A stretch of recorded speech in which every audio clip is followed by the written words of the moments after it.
একাত্তরের জায়গায় থাকবে। 71 সারা জীবন আমি আপনি কেউ মুছে ফেলতে পারবো না। 71-এর গণহত্যা আমরা মুছে ফেলতে পারবো না, আমরা মুছতে চাইও না। 71-কে 71-এর জায়গায় রাখেন, আর 2013-র গণহত্যাকে 2013-র জায়গায় রাখেন। দুই জিনিস, দুটাকে বারবার কন্ট্রাডিক্টরি করা বন্ধ করেন। এটা আপনাদের কাছে আমার অনুরোধ। আপনারা অনেক টুইস্টেড প্রশ্ন করেন, যে প্রশ্নের উত্তর এক একজন এক একভাবে দেয়।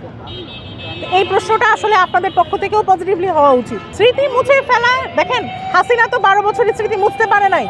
যেখানে হাসিনা এত ক্ষমতাধর হয়ে রেহানের স্মৃতি মুছতে পারে নাই, 2013 ৭৫-এর স্মৃতি মুছতে পারে নাই, তার মানে আল্লাহ থেকে এটা অবশ্যই একটা বরকত যে এটা কেউই মুছতে পারবে না। এটা মাহির শাহরিয়ার রেজা বললেও মুছে যাবে না। কিন্তু তাকে এই ধরনের অবমাননাকর বক্তব্য দেয়া থেকে বিরত থাকতে হবে।